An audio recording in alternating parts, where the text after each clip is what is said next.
Hello everyone, so good day once again. So in this video we will be discussing about Python strings.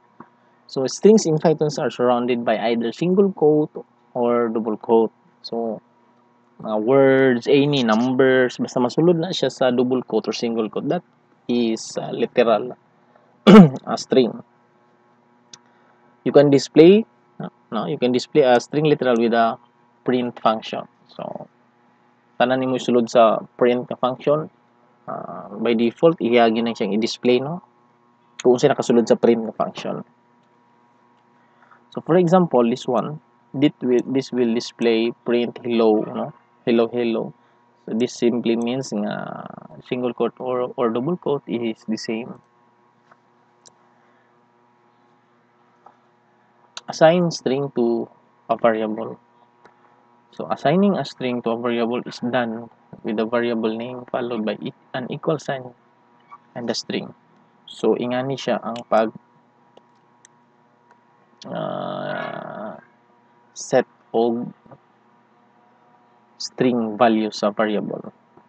So through this, pag umanyag set, the value of a is hello nga word, and then giprint niya ang a. So the output will be hello. Giprint man niya, no? So this is a single line. What if multi-line? What if taas na kay siya, no? Example kini taas na kay siya. Needed na ang mga next line. So how will you set that one? So of course, you can assign a multi-line string to a variable by using 3 quotes. So tulo ka double quote, mag-end pud sa tulo ka double quote. So ingana para okay. So ato na siyang i-run din sa ato ang notepad or magbuhat ato x equals tulo, no, the quick brown fox jumps over the lazy dog, ano lang, over the lazy dog, tulo yun na print x may day. Okay, narada quick brown fox. So ingani siya gawas niya output, no, basta daghan na gani kay mong paragraph na imong i-display. So gamitan na nimo siya og tulo ka quote or tulo ka single quote. Pwede ra. In the result, the line breaks are inserted at the same position as in code. So kung yun sa nimo siya ka-plaster, ingana yun yung output.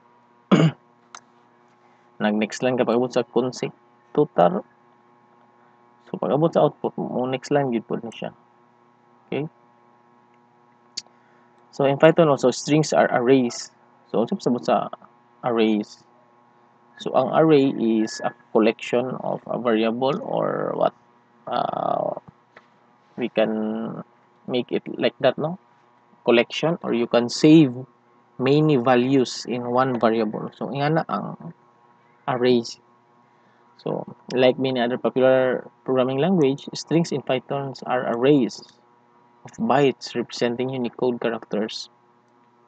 However, Python does not have character data type. So a single character is simply a string with a length of 1. Square brackets can be accessed to access the elements. So for example, we have this one.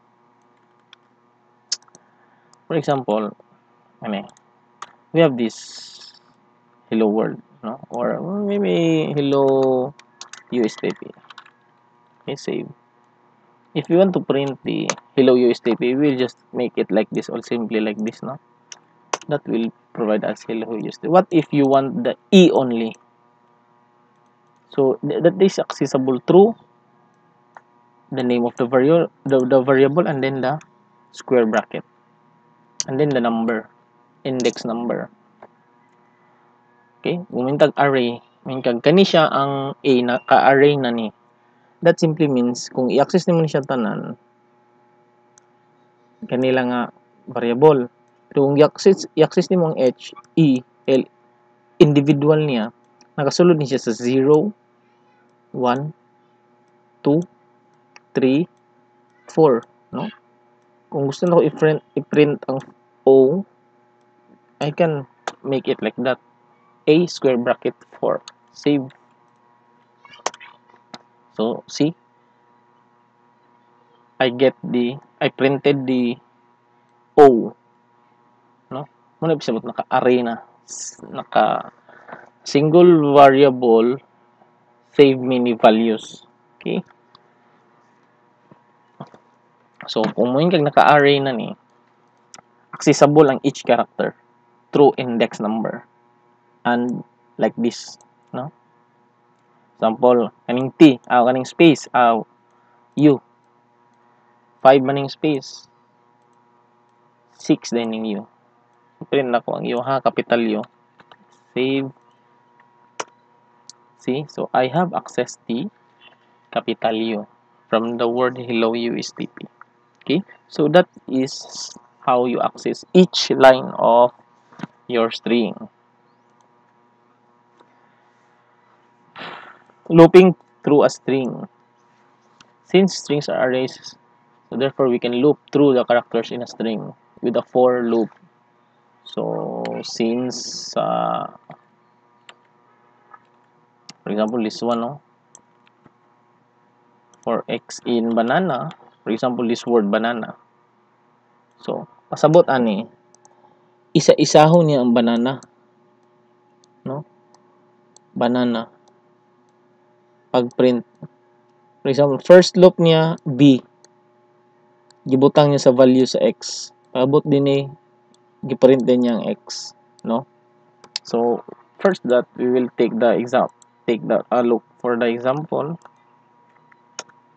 So, banana, no? So, ngano na siya, sir? So, pag first dito, pagdagang program, di ba? From the top man kita. So, ang for loop is mag-rotate na siya, loop, magbalik-balik.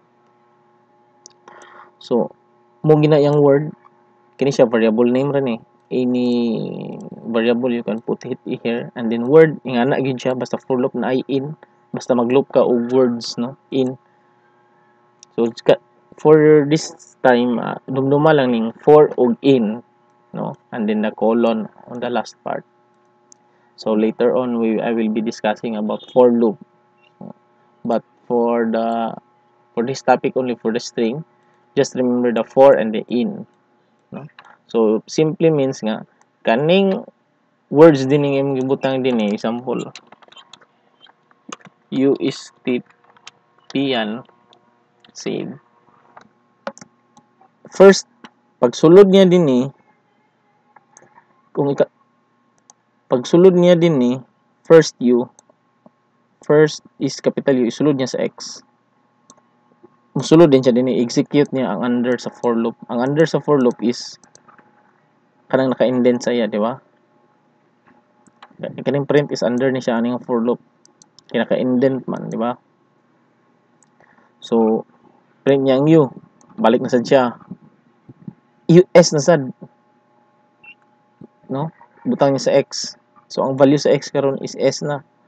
So, ihana siya isa-isa ang pag-print ana. Muna nga ang nahitabo next line yun niya. Inana. Okay? So, una siya nito isa-isa. For loop, isa-isa na siya. Kung mag-print po ka sa array, inganion nga po mo for loop nga in. Okay? So, in Python, we have the string length. Kung gusto niyo makita ang length sa imong string, for example, x equals saman hello USDB. So, may pila length niya ng x, pila ka characters, friend. Nalaga, diba? Hello USDP, may output na. So, we have length.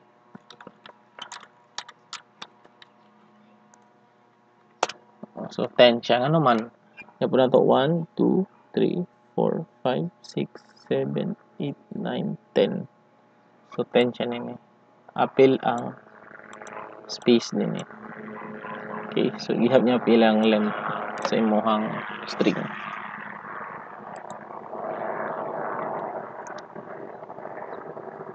Check string. To check if a certain phrase or character is present in a string, you can use in. No? For example din if free is existing, then return bool or value. Well, take the example true. No? Kaya ano man, nag-search siya og free aning words. So, value niya ng text kani, the best things in life are free. So, pasabot free, nakita niya ang free. Okay?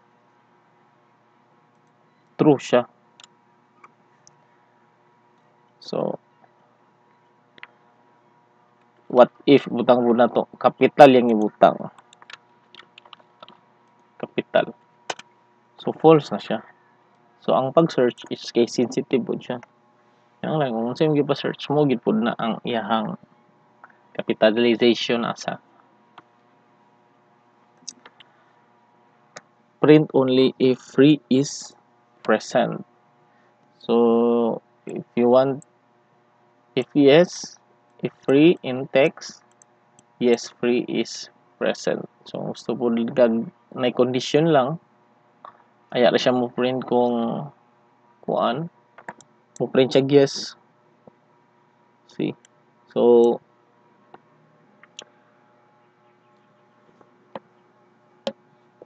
instead nga print lang, nga ni, print free in text, gibutang ilisan niya if.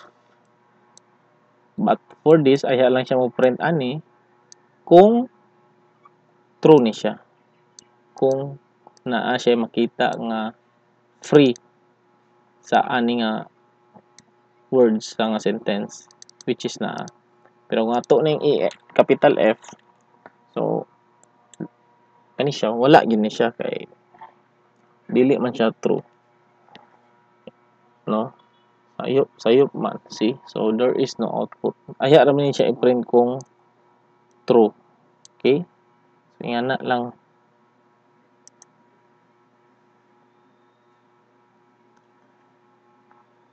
So check if not, kani pod this will not in text. So this will return true. Of course, kay ano man, wala man siya nakita. Wala man siya nakita expensive ani. Pero kung ilisan nimo nig best, ilisan mo nig best, sabot mag-false ni siya kay naaman. Aya naman siya mo true kung wala. Okay? So, nag-guess ninyo, medyo tricky siya, ay lagalibog. Not, pasabot wala diha sa text. Okay? So, if you have any questions, just chat with me.